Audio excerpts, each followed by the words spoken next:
this is a war of choice. This is not a war of necessity. There doesn't seem to be any kind of objective metric by which you can judge the success or failure of this endeavor. This is really, I think, revealing the limits of American military power. Operation Epic Fury is now in its third week. U.S. and Israeli airstrikes have killed senior Iran leaders and degraded much of the country's military infrastructure. Tehran, however, has not yielded. Instead, it has expanded the war to hit neighboring countries it accuses of aiding Washington and Jerusalem. The Strait of Hormuz, through which 1/5 of the world's oil passes, remains closed, putting the global economy in jeopardy. Is an end to the conflict in sight? What lessons does the fighting so far offer for U.S. military strategy? And is Operation Epic Fury creating new vulnerabilities for the United States elsewhere in the world? From the Council on Foreign Relations, welcome to the President's Inbox. I'm Jim Lindsay. Today I'm joined by Max Boot, Senior Fellow for National Security Studies here at the Council on Foreign Relations. Max, thank you very much for joining me. Thanks for having me. Max, let's jump into it and let's sort of begin big picture here. We're now in week 3 of Operation Epic Fury. Do we know what it is the United States is trying to accomplish with this military operation? Great question, to which there is no easy answer because the explanation is constantly shifting. Sometimes you hear from President Trump that he is after regime change. He talks about seeking unconditional surrender. He also talks about inciting a revolution in the streets of Iran, but at the same time, he also has engaged in wishful thinking about finding an Iranian, Delcy Rodriguez, with whom he can make a deal. And if you listen to what the Pentagon is saying, they're not talking about any of that.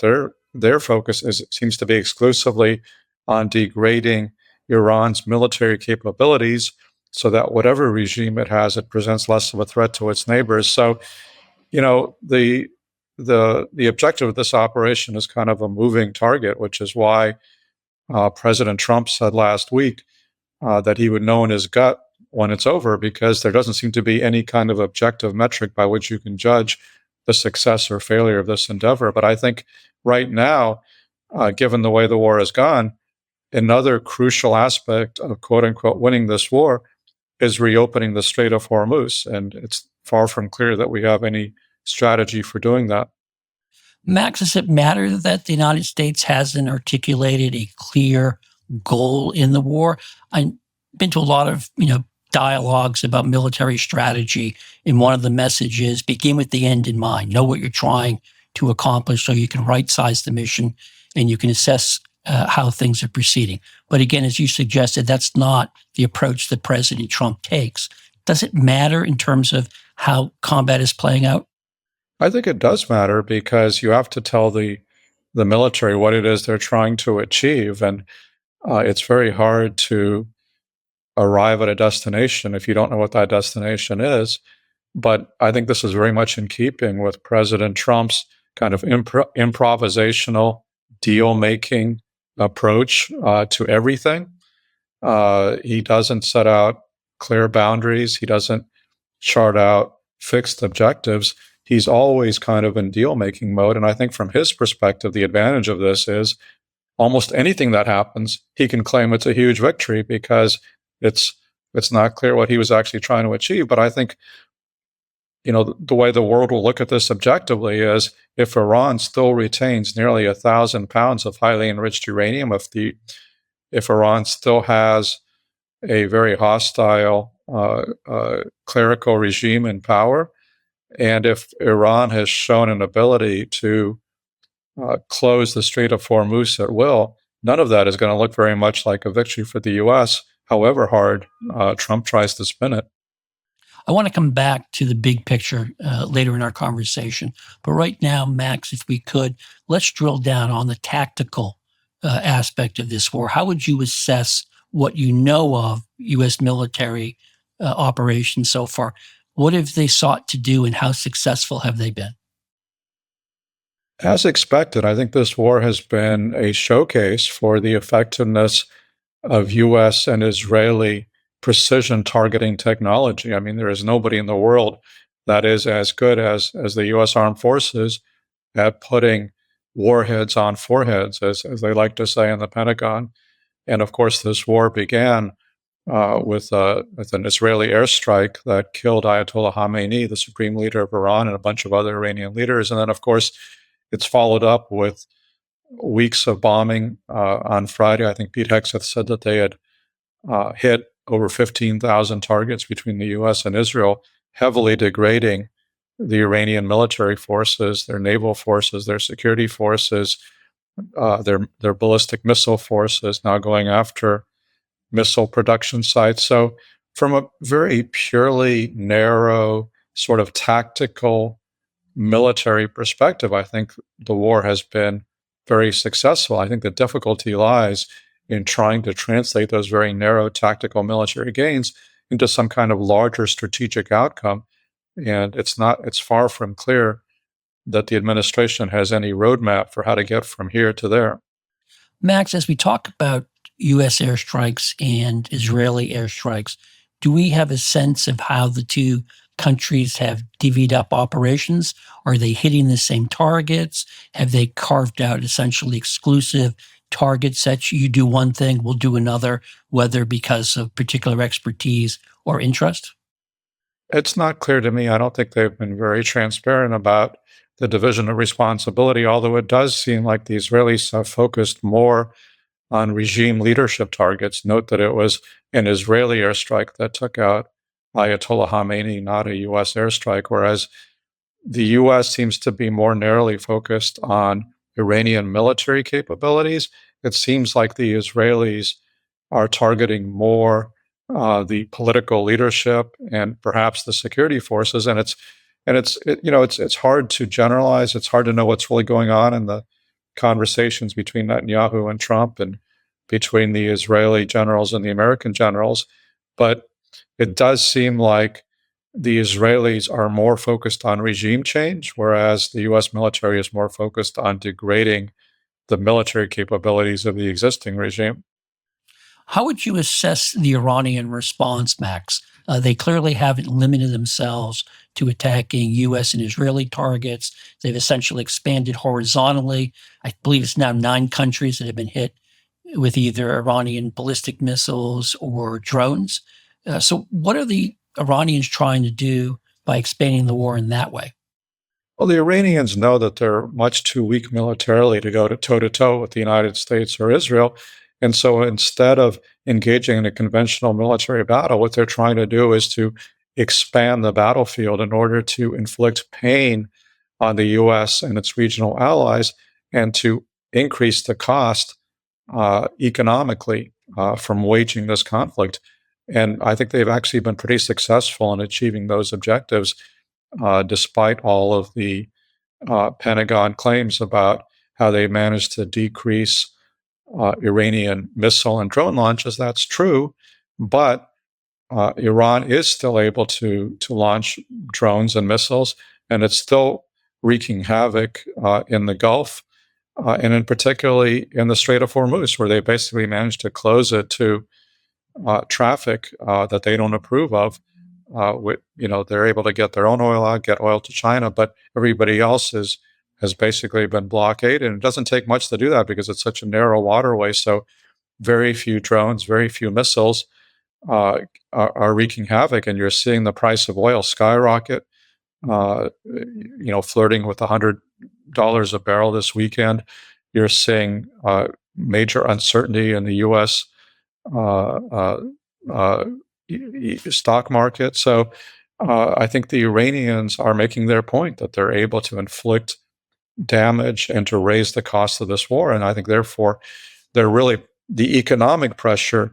If President Trump ends the bombing soon, I think it'll be primarily because of the economic pressure that Iran is exerting. Max, would it be fair to say that we often think about war in terms of who can inflict the most pain when the outcome of wars may be determined by who can tolerate the most pain? Yeah, I think that's a very astute point. I think it's really a test of staying power and willingness to hang in there. And we've seen this repeatedly in U.S. military history, where we inflicted massive pain on adversaries like North Vietnam and the Taliban, but we still lost those wars because they were able to take everything that we dished out and to keep on fighting for year after year, decade after decade. And the big advantage that the Iranians have, that the Iranian regime has, for them, this is an existential struggle. The Iranian regime knows uh, that Trump wants to overthrow them. They know they can't afford to be defeated, and so they have every incentive to hang in there. And this is a conflict on their home field, so to speak. Whereas for the U.S., as with most of our wars, this is an away game, and it's as our former boss Richard Haas would say, this is a war of choice. This is not a war of necessity.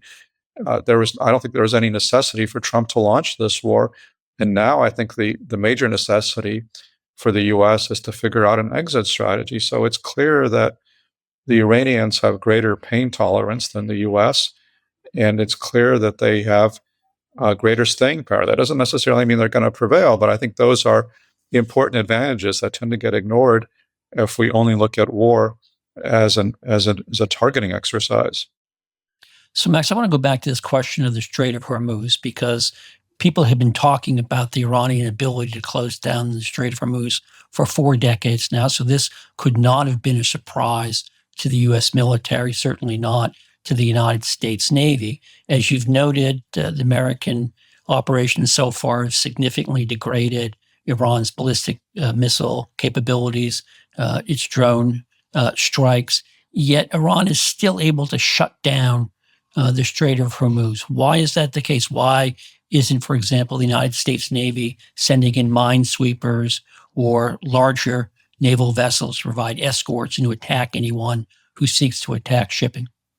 I think the U.S. military has long recognized this is an extremely difficult problem, and I think this is we're seeing part of the reason why previous presidents did not go to war with Iran, because they're very aware of the risks of a conflict. The principal one being the closure of the Strait of Hormuz, through which, as you noted, 20% of the world's oil flows, and there's not an obvious military solution to this problem.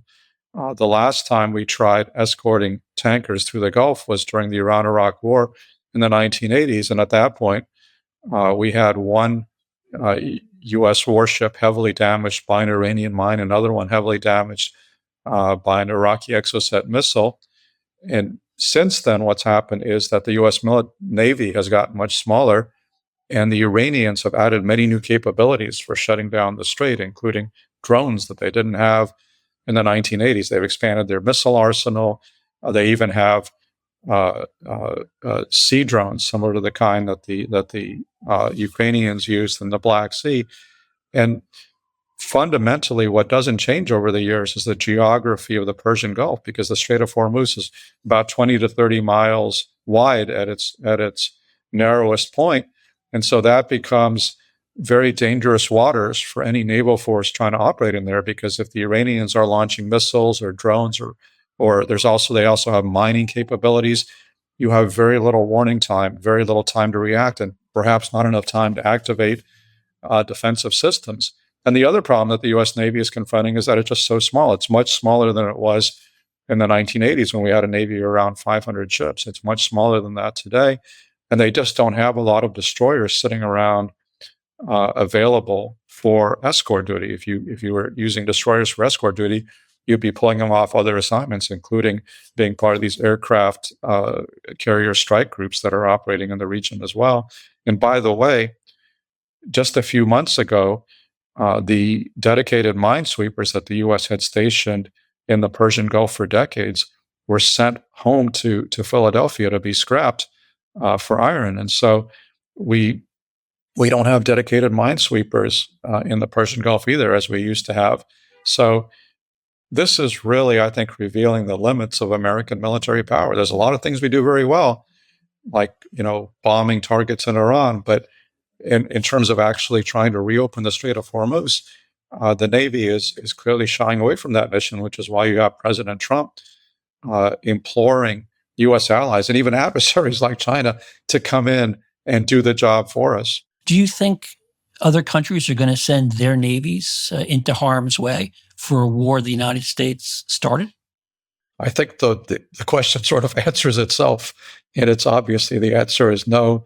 I mean, this is why presidents normally try to win international support and to assemble coalitions for military action, because they know that if something goes wrong, they will then be able to work with other countries to rectify that situation. But President Trump's MO seems to be, unilateralism on steroids. He goes in coordinating with nobody except for Israel. He basically insults other countries. A week ago, he was telling the UK, "No need to send your ships. We've already won the war." But now I think he's starting to panic and say, oh my goodness, I, there's no way we can reopen the Strait of Hormuz, and I'm hostage to the world oil market." So now he's begging other countries to come in there. But I think the odds that other countries are going to send their navies, where the U.S. Navy, the world's most powerful navy, is afraid to go, I think the odds of that happening are pretty remote. But wouldn't the release of oil from strategic petroleum reserves around the world lower the price of oil, Max?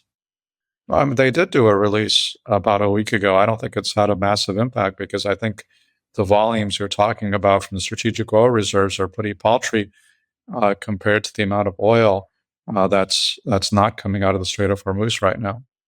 What about the president's claim that it doesn't matter to the United States what happens to oil coming out of the Persian Gulf because we're the world's largest producer?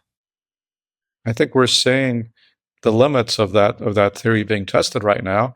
I mean, it is definitely true that we are not reliant on the Persian Gulf for U.S. oil as we were in the past. We're largely energy self-sufficient. We're an oil exporter now, but it's a global oil market. And so if you take 20% of the oil off the market, prices are going to spike. Supply and demand. Supply and demand. You're seeing it spike right now in the U.S. And remember, I mean, what makes this, I think, particularly horrifying from a political standpoint for Trump is two of his biggest selling points are A, I'm going to keep us out of Middle East wars, and B, I'm going to lower the price of gasoline. And both of those are being invalidated by this conflict. So, Max, to this point, to the best of our knowledge, U.S. military operations have only involved airstrikes, no boots on the ground. However, the president has made a thing of saying that he's not afraid of putting boots on the ground. I think he said, "I have no yips about doing so." And there's been speculation that the United States may be putting troops on the ground, perhaps small numbers. I know there was, I think it was an 82nd Airborne military exercise that was canceled, which led to rampant speculation that they were being deployed. I just saw that a Marine Expeditionary Force has been ordered to the Gulf. There's been talk that they may land perhaps at Karg Island. I have no idea whether that comes from any real sourcing or just rampant speculation. Do you think it is plausible that we will see the United States resort to ground troops of whatever magnitude? I think it's possible that they may use very limited numbers of ground troops, really special operations forces, or a small number of Marines for very discrete tasks. I mean, one of those theoretically could be the seizure of Karg Island, which is, I think, would be a risky operation. There's also talk about potentially using special operations troops inside Iran to try to secure Iran's stockpile of nearly 1,000 pounds of highly enriched uranium. But they haven't done either of those operations so far because I think they're very risky. And I think there is a huge concern in the Trump administration, and rightly so, about U.S. casualties. And so that makes it very unlikely that we're going to have any large-scale use of U.S. ground forces. And the Iranians aren't stupid. They're aware of that. And so, they know that the only way that the U.S. can be certain of overthrowing the Iranian regime is by marching on Tehran. And the Iranian regime is pretty confident, and I think rightly so, that we're not going to march on Tehran.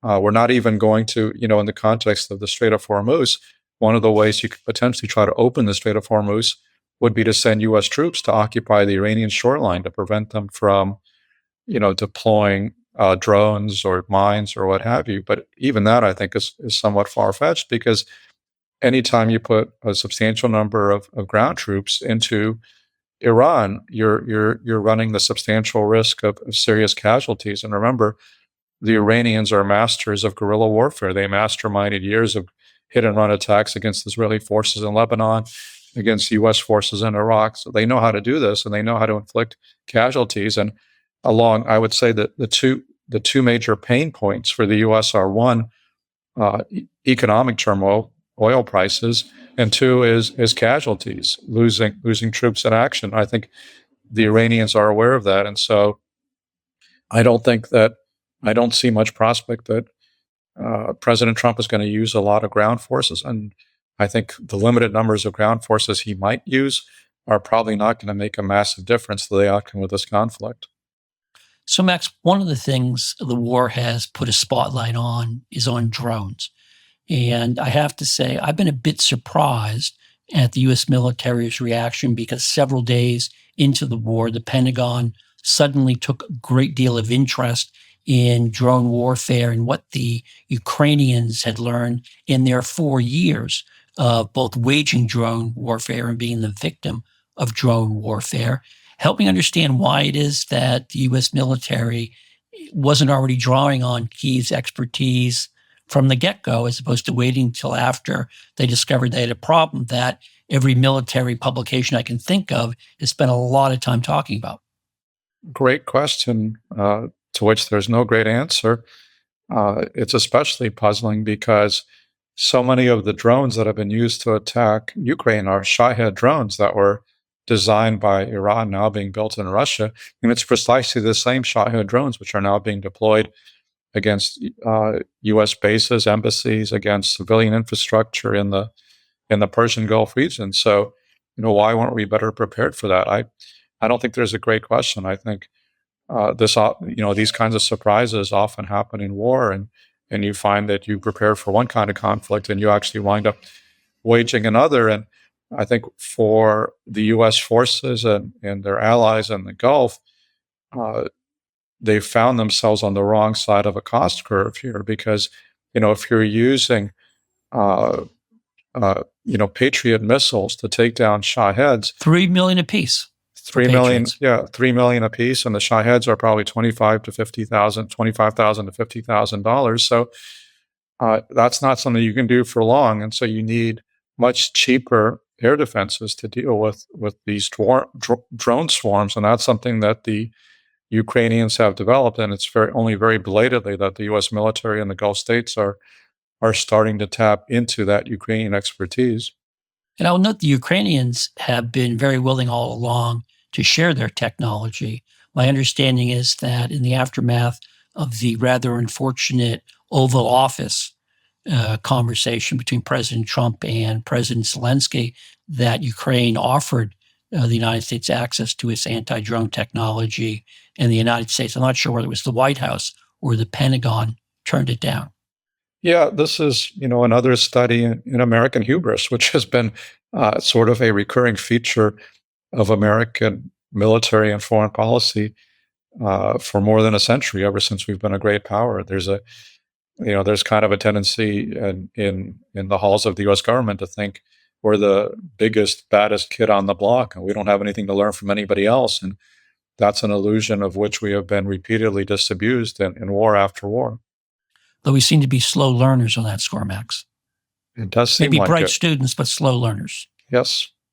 So as we talk about this exchange problem in which you're using very expensive technology to defeat far less expensive technology, my sense is you can do that as long as you have really deep pockets. The United States has deep pockets, but there's another aspect of that problem, which is, can you actually replenish your stores?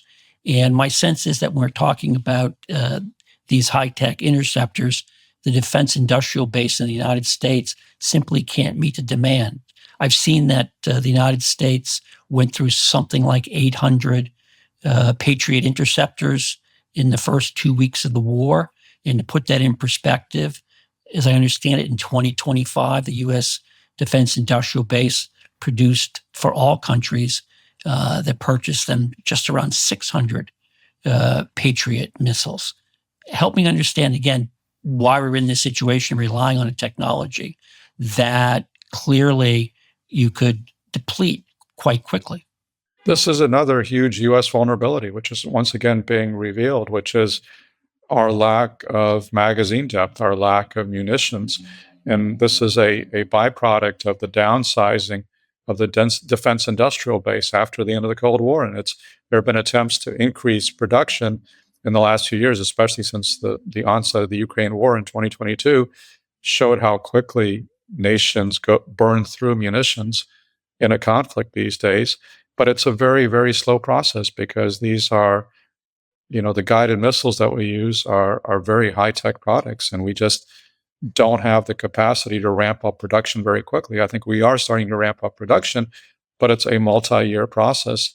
And in the meantime, as you point out, in the course of this conflict, we are burning through years of production, which is creating potential U.S. vulnerabilities elsewhere because, the missiles that we're expending in this conflict, this war of choice with Iran, that means they're not available for dealing with China. They're not available for dealing with Russia. And I think one of the huge opportunity costs of this conflict is, as President Zelensky pointed out, the U.S. in the first few days of this conflict employed more Patriot missiles than Ukraine has had since the beginning of their conflict in 2022. So imagine if we had sent more of these weapons to Ukraine, how many lives might have been saved, how much civilian infrastructure might have been saved, and how much the end of the war might have been hastened. But instead, we're expending massive amounts of resources on a war that I think we didn't need to fight.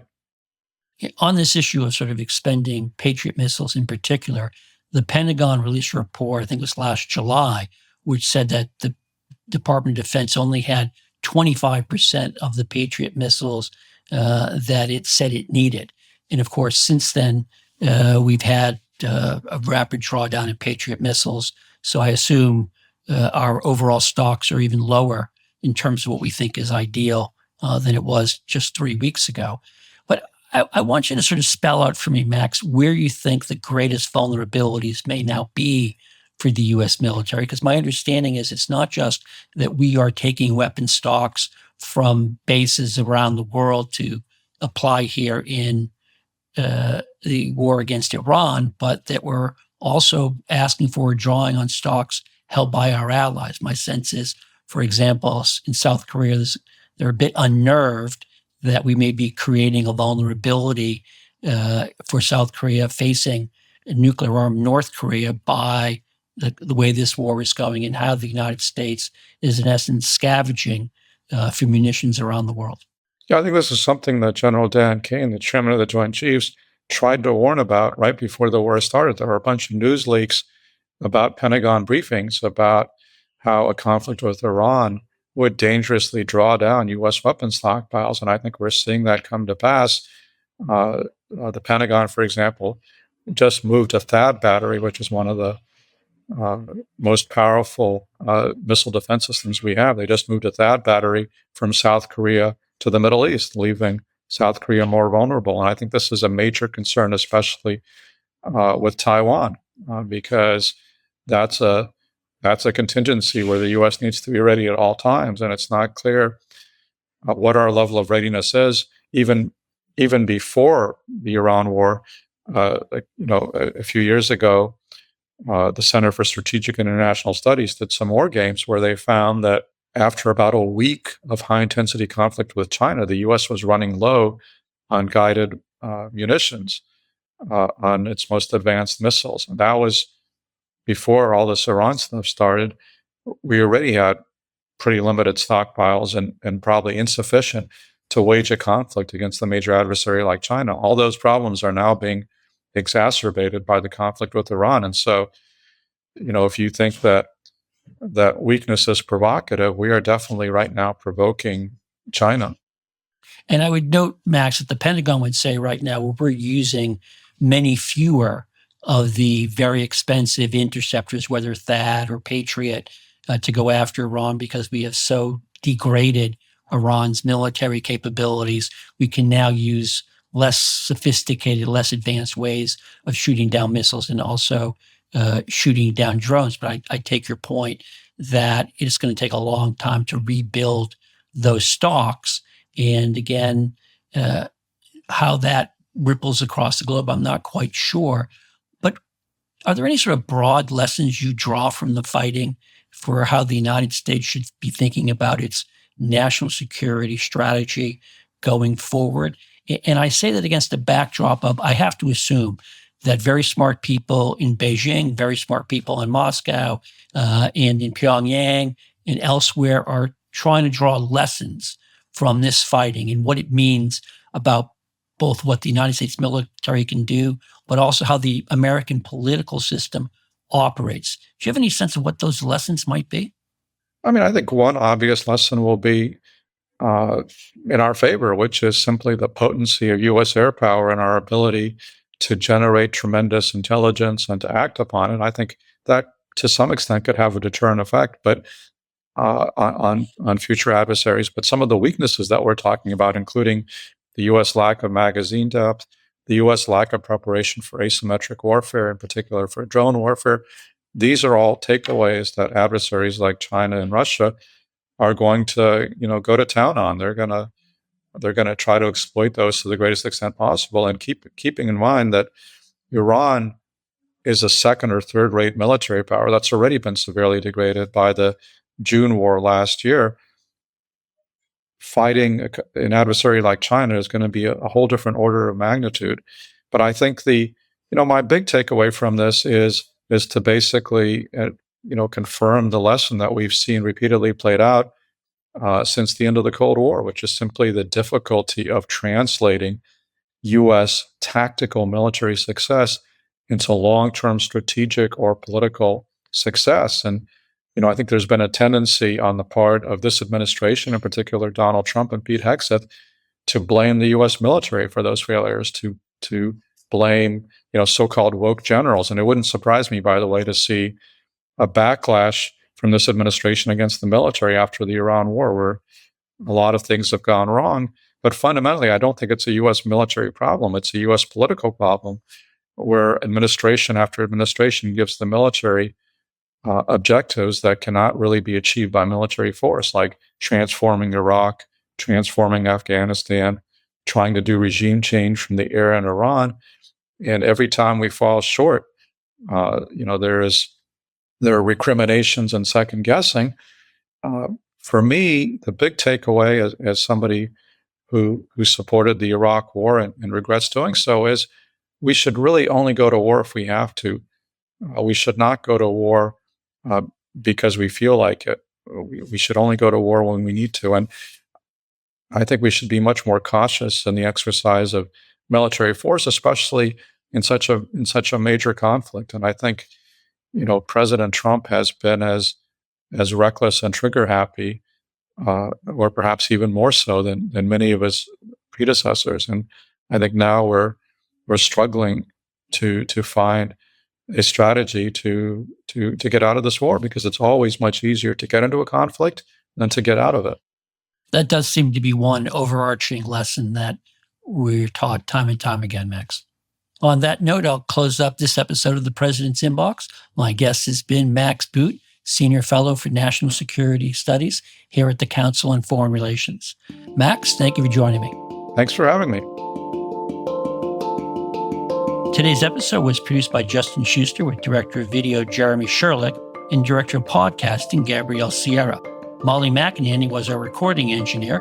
Production assistance was provided by Oscar Berry and Kalia Haddock.